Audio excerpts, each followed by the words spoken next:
Olá, boa noite, pessoal. Começando mais uma aula do curso Direito e Sociedade. Estamos na aula número 6 e dando sequência ao estudo dos direitos fundamentais.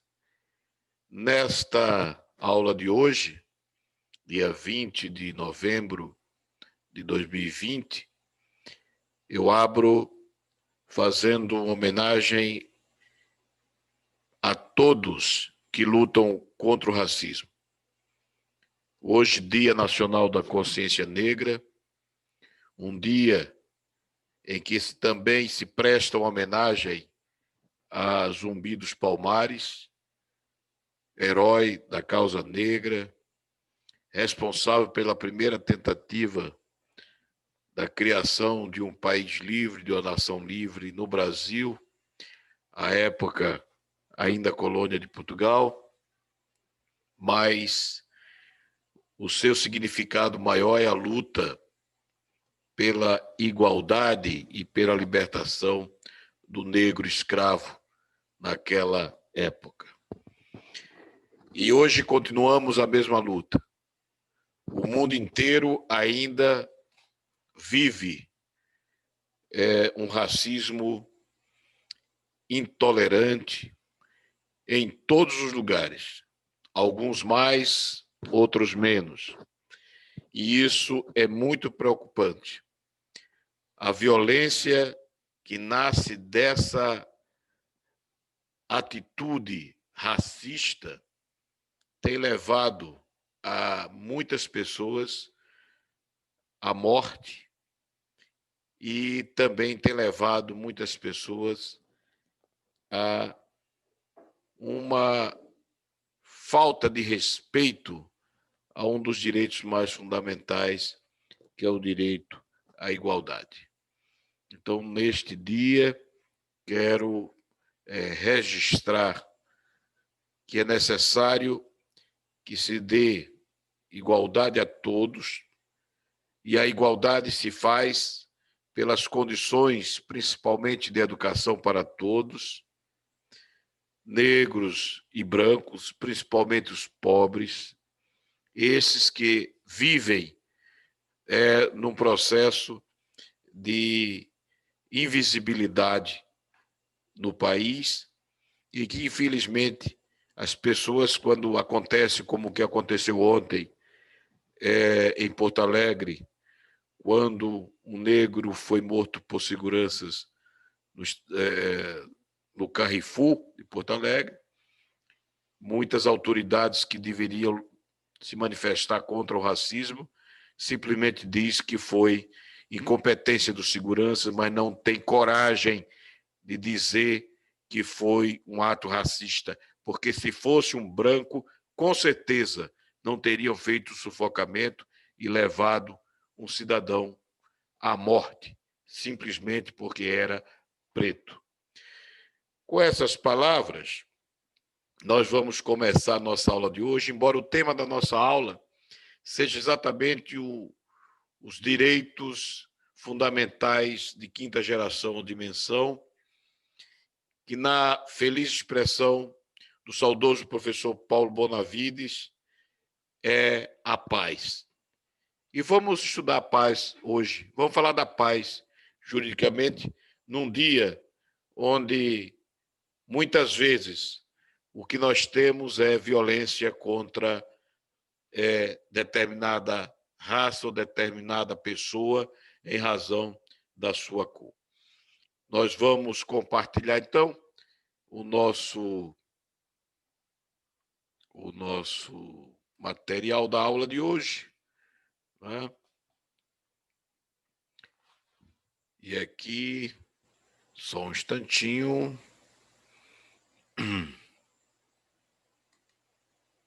Vamos. Ok.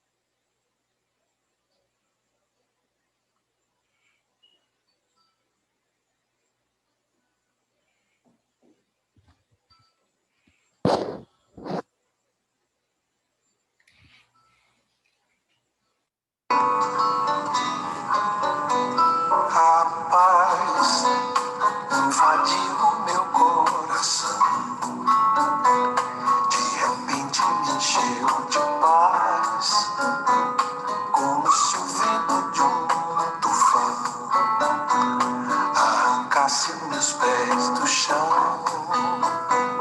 onde eu já não me enterro mais.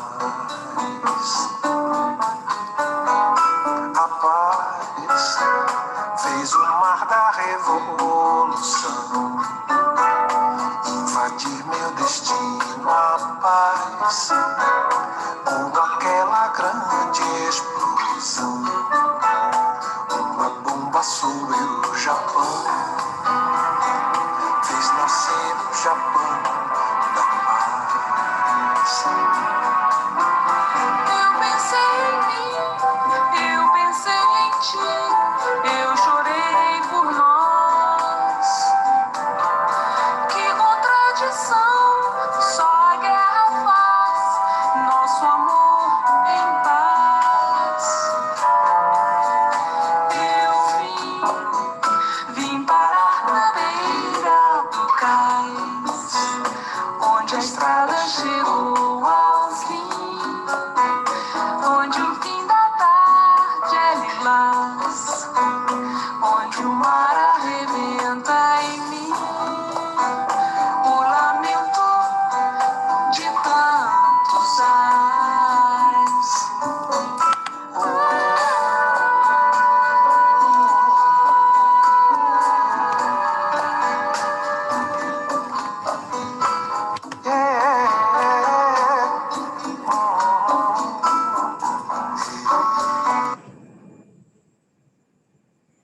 Opa. Opa.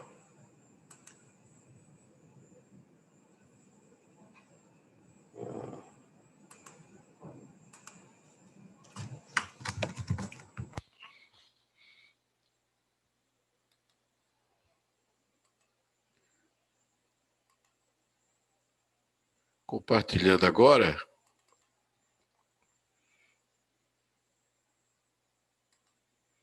Uhum.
Pois é, amigos, depois de ouvirmos Gilberto Gil numa bela canção feita por ele, João Donato, sobre a paz, que é tão inspiradora, nós temos que falar sobre a paz como um direito fundamental de quinta geração ou dimensão, que tinha sido colocada lá na terceira geração, seguindo aquela lógica da Revolução Francesa, né?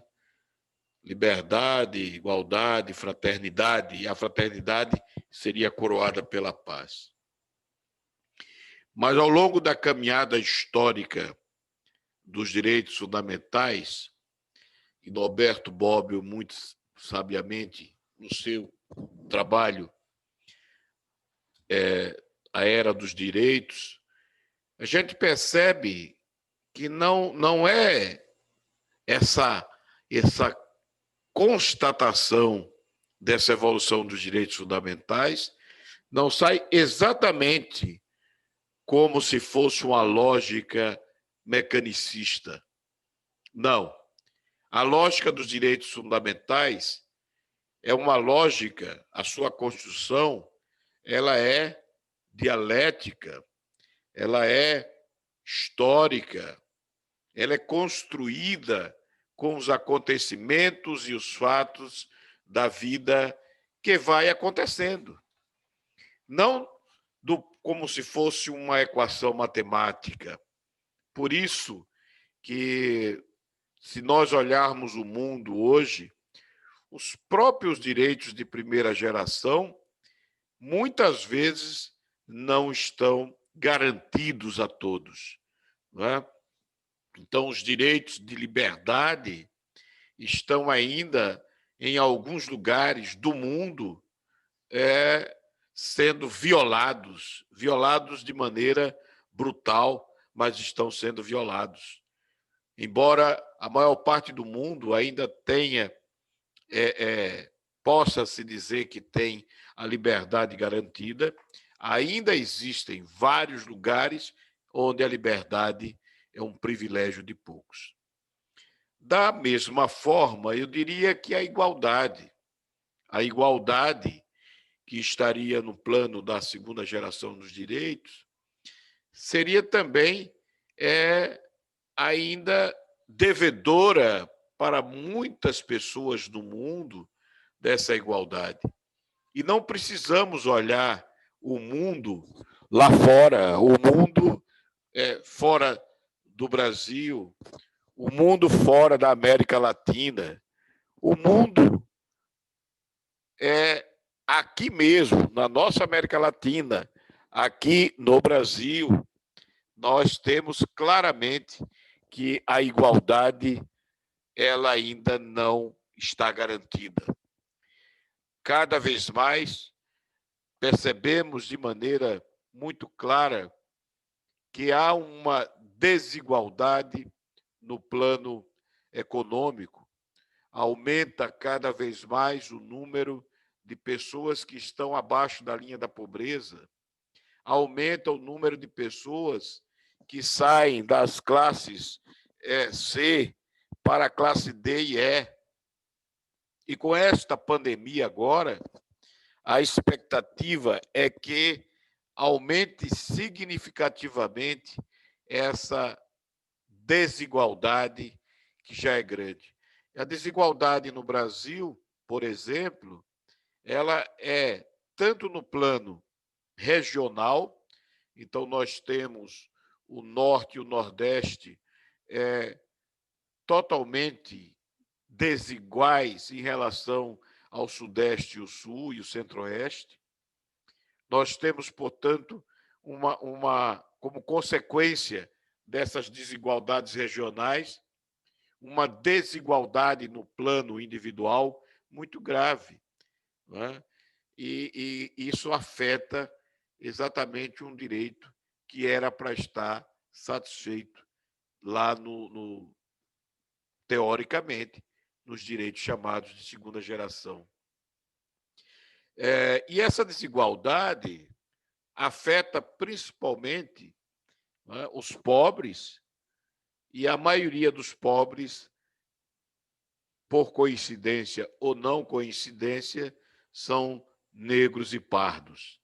São aqueles que não têm acesso a uma boa educação, não têm acesso à saúde, não têm acesso a saneamento básico em suas casas, em seus bairros, a moradia digna, não têm acesso ao emprego, né? E vivem, portanto, muitas vezes numa condição subhumana e num trabalho também um subtrabalho.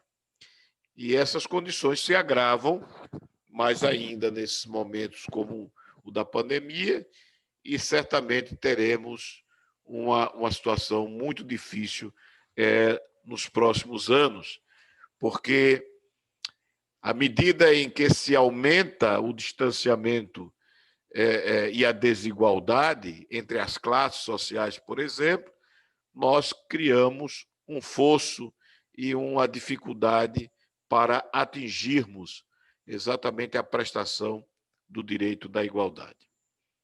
Sem falar da igualdade de gênero. Nós temos no Brasil, como de resto do mundo, a desigualdade de gênero também. As mulheres trabalham, às vezes, em profissões e atividades iguais dos homens e ganham menos. Esse é um fato constatado, inclusive pelas organizações internacionais que tratam da questão de gênero. E isso também tem a ver com a questão dos direitos fundamentais da igualdade. E, finalmente, quando falamos da fraternidade, na visão tradicionalista, né? Eu diria que nós temos aí uma tentativa com a globalização, nesse momento, logo após a Segunda Guerra Mundial, e a gente sabe que a globalização era uma tentativa dessa construção de chamados direitos à fraternidade e que traria, em tese, a tão sonhada paz lá na terceira geração, e que não trouxe, e que ainda estamos lutando bastante. Mesmo com os chamados direitos de quarta geração, com a democracia, com o direito à comunicação, nós ainda estamos distantes. Por isso que o professor Paulo Bonavides, que nos deixou neste segundo semestre desse ano 2020, insistia tanto que a paz é um bem jurídico, é um direito fundamental do ser humano e, por isso, tem que estar positivado e tem que ser a busca de todos, independentemente da origem do país, e, enfim, a nossa luta deve ser pela paz mundial. Até porque, se nós não tivermos a paz mundial, nós estaremos, portanto, numa situação muito difícil. Nós vivemos já uma série de conflitos muito localizados, mas que todos eles refletem nessa estabilidade mundial. E essa estabilidade mundial, ela é fundamental para a garantia do direito fundamental à paz. Diz Dr. Paulo Bonavides que numa sociedade como a nossa, numa sociedade globalizada, embora existam agora, surjam determinados personagens mundiais querendo quebrar essa visão da globalização e partir novamente para uma visão individualizada, localizada, né? Mas nessa visão globalizada, que é a que prevalece, Existe uma lógica neoliberal, essa lógica é uma lógica, portanto, de natureza econômica, que gera contrastes terríveis entre todos os países dos continentes todos. Então, gera problemas na Ásia, gera problema na América Latina, traz problema, inclusive, para a América do Norte, traz problemas para a África, para a Oceania e para, portanto, todo o planeta. E nós vivemos, então, numa luta permanente, porque toda vez que nós estamos falando de contrastes, e o professor Paulo Bonavista tinha muita razão disso, isso termina em violência. Né? Em violência porque vai se negando vários direitos fundamentais de outras gerações e que, portanto, termina impactando na construção e na negação do direito à paz.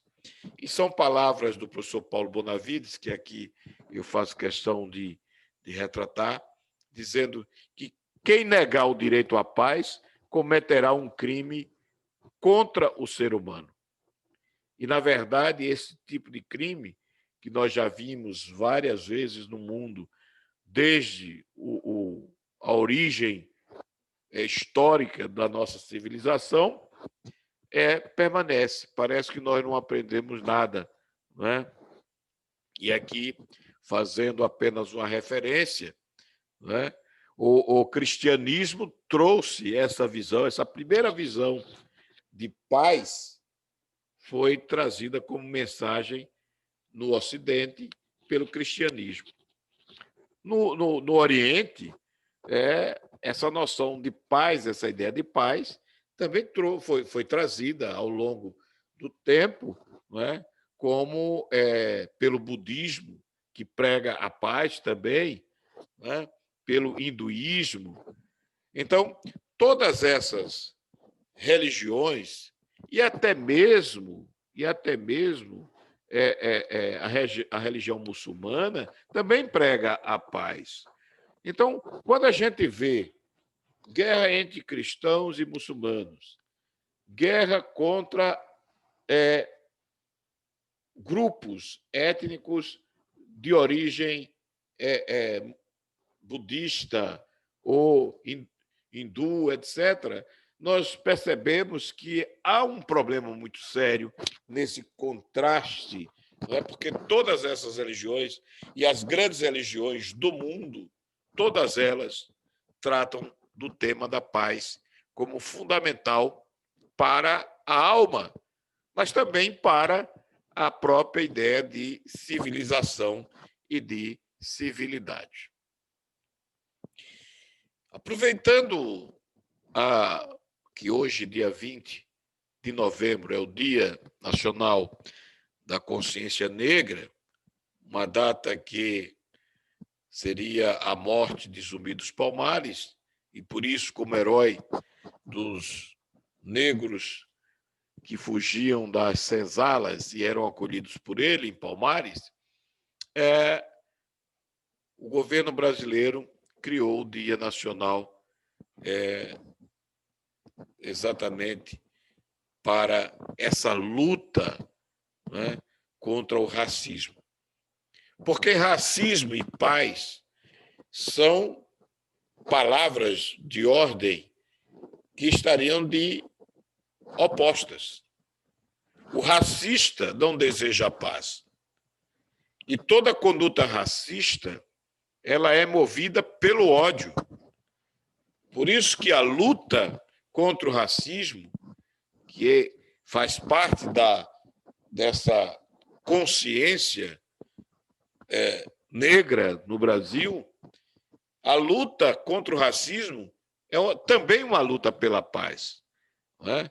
Então, quando todos no Brasil hoje, nas academias, né, nas faculdades, nas universidades, nas escolas, na imprensa, nas redes sociais, questionam o problema do racismo, nós temos certeza que esse questionamento, essa luta, é uma luta também pela paz, porque não há paz onde existe o ódio. Mas, infelizmente, como eu disse há pouco, nós não alcançamos ainda a paz como esse direito fundamental, importante e do ser humano. Ontem mesmo, dia 19 de novembro de 2020, o preconceito gerou uma violência que levou à morte Beto Freitas, um jovem senhor em Porto Alegre, com 40 anos de idade, por ser negro, foi espancado até a morte por seguranças do supermercado Carrefour de Porto Alegre. Esse é um exemplo de que não há paz com racismo. Esse fato, ele é apenas um exemplo, mas existem muitos outros.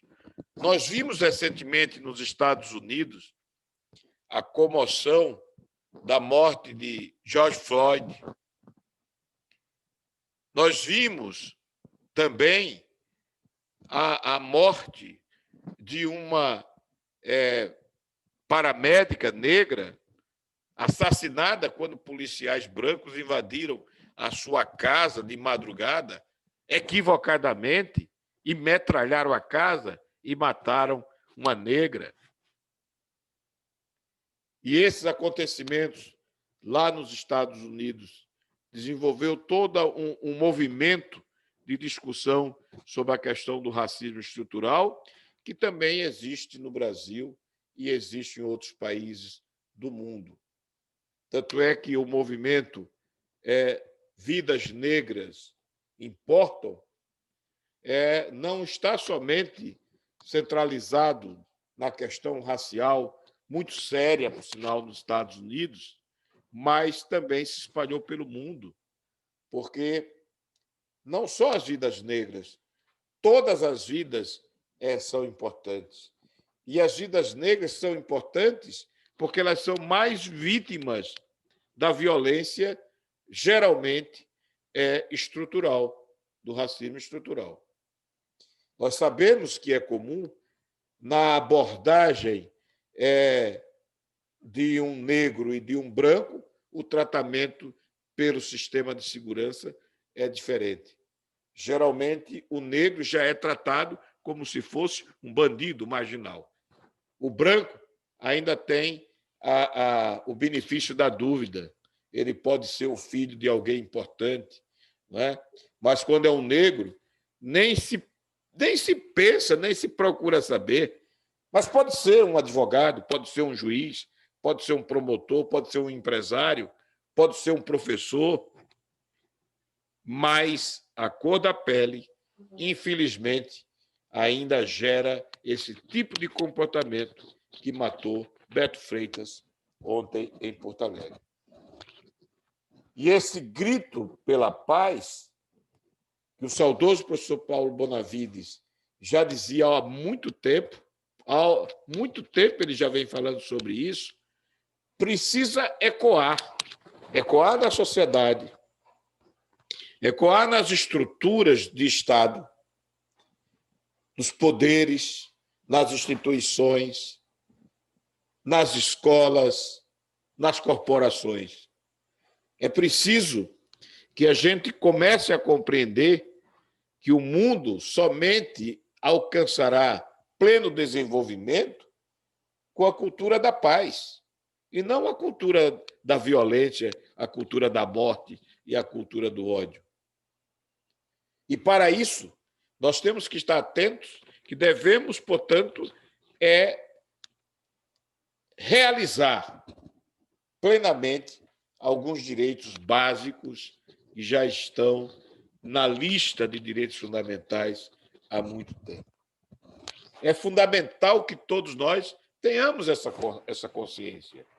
Essa consciência não pode ser embotada por um discurso, muitas vezes, falso. Por exemplo, que no Brasil não há racismo, porque no Brasil não há guetos para negros e guetos para brancos, como haviam, ou bairros para brancos e guetos para os negros, como existiam nos Estados Unidos na década de 60 do século passado, do século XX. E, por conta disso, houve uma grande luta pelos direitos sociais e pelos direitos humanos nos Estados Unidos, na década de 60 do século XX, que culminou com o fim dessa segregação racial que existia nos Estados Unidos. Então, uma coisa é segregação racial, outra coisa é racismo estrutural. Quando eu vejo uma autoridade do Brasil dizer que não há racismo no Brasil, eu acho que até ele é racista, porque não compreende exatamente o que é racismo. Racismo, para ele, é só quando você separa o branco do negro, e não é isso. O racismo estrutural é muito mais.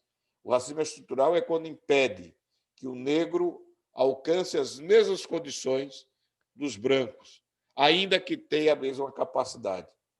É a dificuldade para que o negro possa ascender socialmente, economicamente, pela falta de oportunidades. E quando eu digo oportunidades, ela é básica e está centrada principalmente na educação. O Mandela dizia uma coisa fantástica, que as crianças, quando nascem, elas não têm nenhum preconceito. A criança aprende a ter preconceito.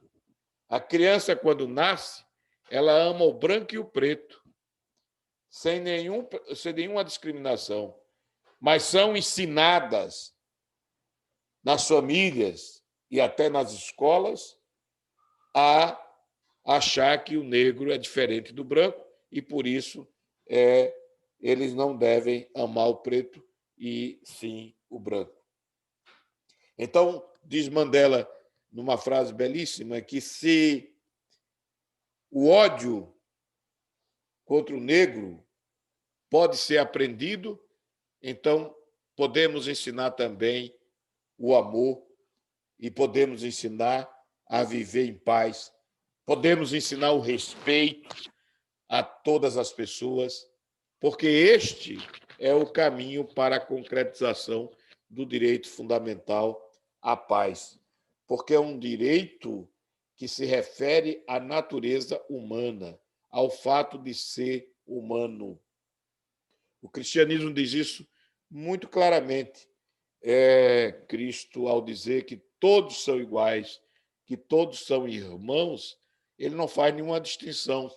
Se aquele é árabe, ou se é samaritano, ou se é judeu, se é branco, se é preto, se é amarelo, ou se é negro, se é branco, não faz nenhuma distinção. Então, a distinção é feita por uma educação preconceituosa, muitas vezes, e que essa educação, muitas vezes, nasce na família. E eu já ouvi muitas vezes, né, quando alguém, numa amizade entre um branco e uma negra, ou um negro e uma branca, o comentário na própria família de um dos dois é assim: não sei o que foi que viu naquele negro, naquela negra. Não diz daquele ser humano. Então, essa é uma questão importante que a gente tem que lutar como caminho para encontrar paz na visão também dos direitos fundamentais. Esse é um dia, portanto, Dia Nacional da Consciência Negra, um dia para se pensar como construir a paz através do respeito ao ser humano e contra todas as formas de preconceito. Porque nós temos o preconceito não somente em relação à cor, mas nós temos o preconceito em relação à origem, em relação à sua etnia, se é de um país, se é de outro, se vem de uma etnia ou de outra. Nós temos o preconceito em relação a altura, a peso, a capacidade intelectual, que ninguém tem culpa. Ninguém tem culpa de ter nascido com síndrome de Down. Ninguém tem culpa de nascer com autismo. Ninguém tem culpa de nascer com uma deficiência de locomoção. Ninguém tem culpa de ter nascido com uma deficiência auditiva ou visual. Então, quando a gente pensa nessas formas também de preconceito, né, a gente vê que é preciso muito mais para trabalhar o respeito e, assim, a gente conseguir alcançar a paz. A paz que é o foco desse direito chamado de quinta geração. E ele, na verdade, ele congrega implicitamente a realização de todos os outros direitos já conhecidos e declarados. Se você não tem a satisfação dos direitos anteriores todos já conhecidos e declarados, com certeza o mundo não será de paz. Será de guerra para poder encontrar a paz. E eu não sou daquela, não acredito muito naquela máxima de se quer a paz, se prepare para a guerra, mas eu prefiro dizer que se prepare para a luta. E essa luta não necessariamente é uma luta com violência. Pode ser uma luta através da não violência, através da educação, do respeito, através do amor fraternal, dentro daquela ideia. A nossa Constituição de 88 traz isso. É um dos valores da sociedade, da República Federativa do Brasil, a fraternidade. E a fraternidade, ela precisa reconhecer como valor fundamental exatamente o respeito à diversidade, o respeito às pessoas que são diferentes, o respeito, portanto, a todas as pessoas, independentemente da cor que tenham, da forma que são, de onde vieram, do dinheiro que possuem e assim por diante. Então, lutar contra todas as formas de preconceito é uma forma de realizar também um valor fundamental da República Federativa do Brasil, que está expressa logo no preâmbulo da nossa Constituição de 1988. A paz, portanto, é decorrência dos chamados direitos fundamentais básicos. Se eles forem prestados, os direitos fundamentais básicos, nós teremos um caminho, certamente, para a paz, e uma paz duradoura. Não aquela paz dos vencidos da guerra, que não tem outra opção a não ser levantar a bandeira branca e se entregarem, porque já foram derrotados. Não é esse tipo de paz que Paulo Bonavides se referia, nem esse tipo de paz que nós desejamos. É uma paz permanente, uma paz onde o respeito seja a tônica.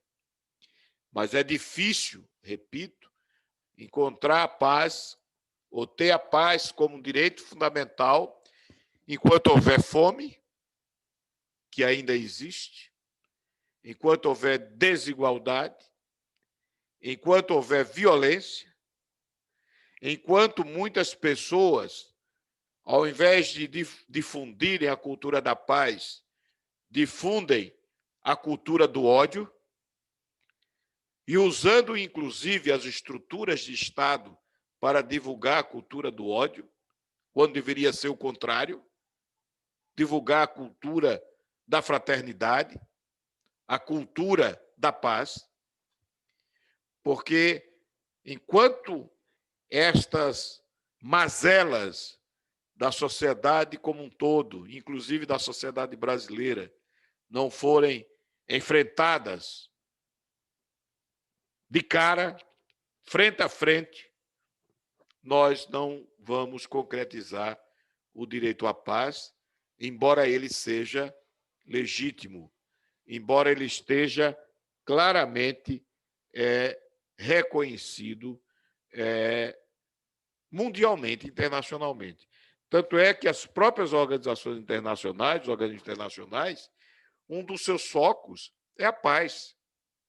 Então, todas as organizações mundiais trabalham buscando a paz.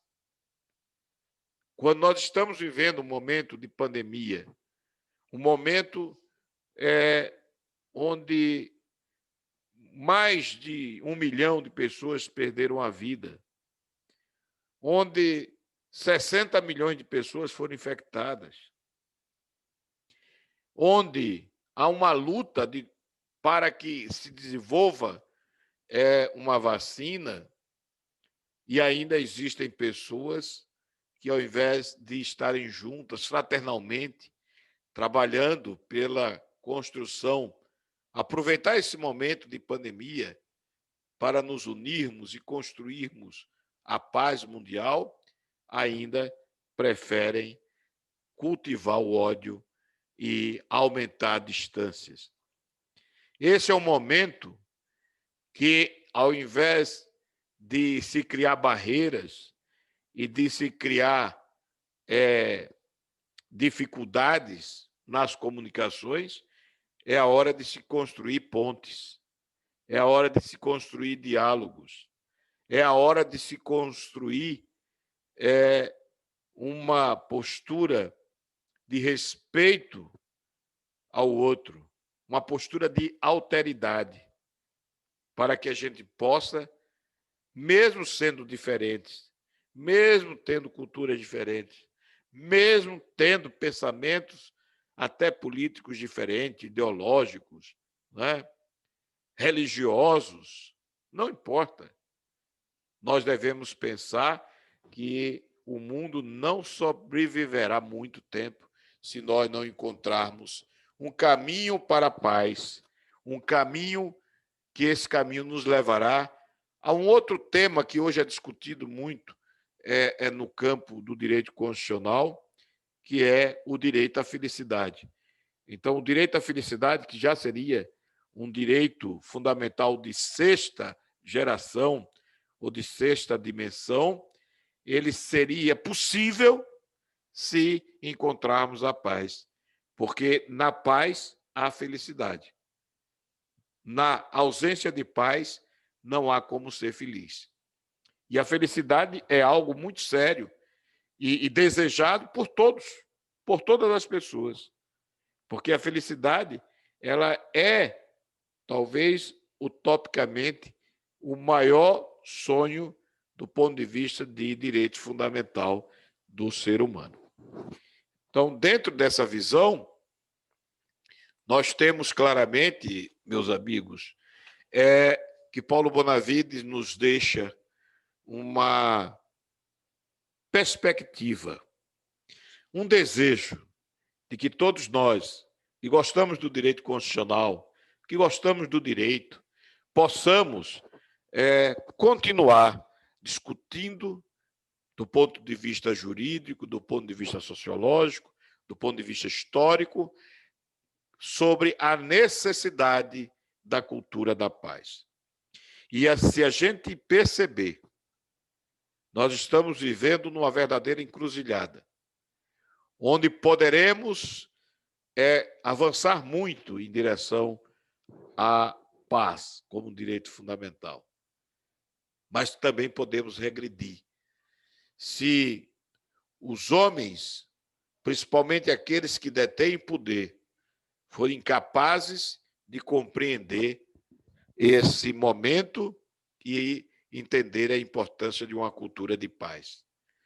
Não é a cultura do ódio que vai nos levar à concretização do direito à paz como um dos direitos fundamentais mais importantes, porque ele nos leva à felicidade, que seria um direito também de altíssima relevância.